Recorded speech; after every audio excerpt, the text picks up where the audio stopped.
Bom dia, Jorge Guimarães. Bom dia, como vai? Eu estou assustado com a manifestação, que você vai colocar aí ativistas do Vedas na bandeja de carne humana, não é muito chocante isso? O protesto ele visa chamar atenção para as atrocidades cometidas aí pela pecuária. A pecuária ela geralmente é vista apenas como como um negócio como outro qualquer, mas é um negócio que implica em devastação ambiental, em sofrimento animal e também diretamente afeta aí a saúde da população, uma vez que promove hábitos que a gente já sabe hoje que não são os mais saudáveis, né? Hábitos alimentares, claro. As proteínas não são necessárias, não? O Dr. Drauzio Varela, por exemplo, é um defensor das proteínas da carne vermelha. Uhum. Veja, o corpo humano, eu sou nutricionista, né? Posso dizer que o corpo humano precisa de proteínas, mas o corpo humano não precisa de proteínas de origem animal, né? Todos os aminoácidos necessários à saúde humana podem ser encontrados nas proteínas de origem vegetal. O corpo, na verdade, uma vez essa proteína é digerida, antes de ser absorvida, o corpo não diferencia se essa proteína veio de um animal ou veio de um vegetal. Ela é transformada em aminoácidos. A gente tem muitas culturas que são vegetarianas há gerações, né? Hoje em dia a população vegetariana no planeta ela é crescente. Os vegetarianos vivem muito bem, inclusive muitos estudos mostram que eles vivem até melhor do que os seus parceiros onívoros, comedores de carne.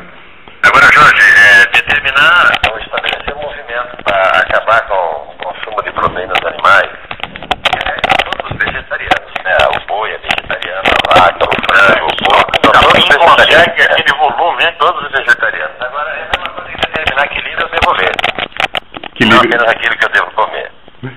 Desculpa, eu não entendi a última frase, Jomir. É a mesma coisa que querer determinar em movimento aquilo que eu devo ler, além de aquilo que eu devo comer. Veja bem, o movimento de difusão do vegetarianismo não quer determinar o que as pessoas façam, né? A nossa ideia é levar a informação, levar a consciência para que as pessoas possam escolher. Inclusive nós trabalhamos com manifestações, com educação e não com ações violentas ou em um tipo de imposição. Então, a ideia é poder chamar atenção para a destruição a destruição ambiental, por exemplo, que a pecuária causa. E aí a pessoa tem o livre-arbítrio de decidir se ela quer participar disso ou não, né? Se você vai consumir um produto, é o seu direito saber se aquele produto usou mão de obra escrava, o impacto que aquele produto tem no meio ambiente, a natureza daquela empresa, enfim. Então, as pessoas consomem carne, mas nem todas estão cientes, né, de que a carne é responsável, a pecuária no Brasil é responsável por 80% da devastação na Amazônia hoje em dia. Porque a gente derruba floresta não só para pôr boi, mas derruba floresta para plantar soja, para poder alimentar boi. Né? Agora, Jorge, na minha casa nós somos consumidores de leite de soja, de óleo de soja, e até de alguns outros produtos de soja, inclusive farinha de soja para fazer pão e bolacha. Bife de soja, subsidiário da carne.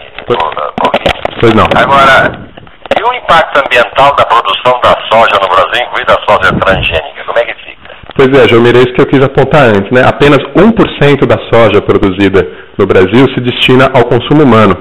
99% da soja produzida no Brasil, ela se destina a alimentar animais, seja animais no Brasil ou animais no exterior.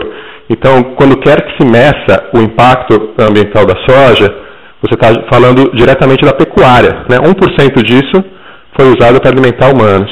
99% disso virou ração animal, para boi, galinha, frango.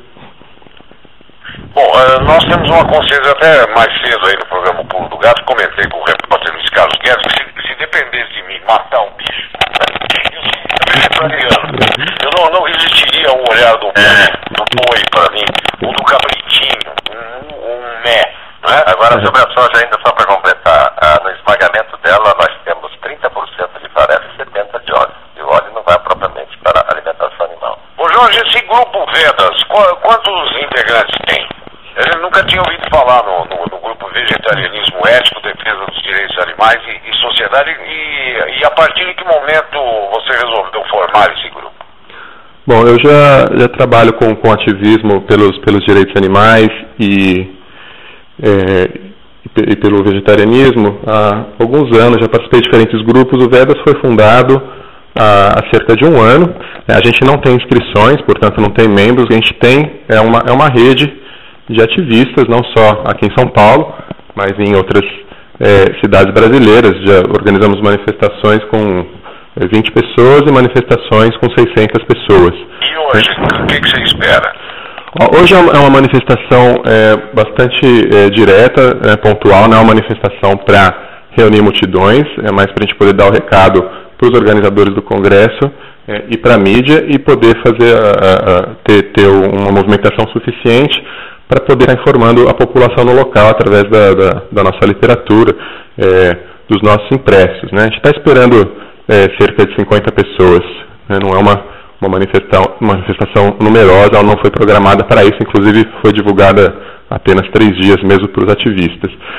Com relação ao seu comentário anterior sobre conseguir matar o boi, né, a Linda McCartney, esposa falecida do Paul McCartney, disse uma vez que se os matadores tivessem paredes de vidro, todos seriam vegetarianos, né? E a performance da bandeja hoje busca justamente trazer atenção para isso. O que a gente vai fazer é colocar 2 ativistas nus dentro de uma bandeja que busca imitar essas bandejas de isopor de supermercado, bandeja de carne humana, né? Justamente para as pessoas refletirem, assim, se fosse um humano, você comeria, né? Então qual a diferença? Quem nos deu o direito de eleger que os animais são comestíveis e os humanos devem ser respeitados? Né? Jorge, o von Bismarck, o fundador da Alemanha, no final do século XIX, disse que se o povo soubesse como são feitas as leis e as salsichas, ninguém mais dormia sossegado. Eu fui ver aqui, viu? Eram aquelas banheiras antigas, colocadas em desuso, era o depósito da massa que enchia as tripinhas. A tripa era colocada no bico da torneira e o cidadão apertava lá atrás na banheira aquela massa que enchia assim. Foi isso que eu assisti, levado pelo Nassim Filho e pelo Capitão Arduino aí. Uma das grandes fábricas de salsichas ditas de Santo Amaro. O Jorge Guimarães é nutricionista, é o presidente desse grupo Vedas, vegetarianismo ético, defesa dos direitos animais e sociedade. Você vê que você conseguiu plenamente atingir seus objetivos divulgando o movimento. Só vai atingir, Zé Paulo, quando ele conseguir a mudança de hábito, que o pessoal coma feijoada só com feijão e couve. Mas dá para colocar mais coisa na feijoada, para colocar queijo de soja, carne de glúten. Eu prefiro a mandioca frita e a polenta frita, bem saudável. É isso aí. Tá bom, Jomir.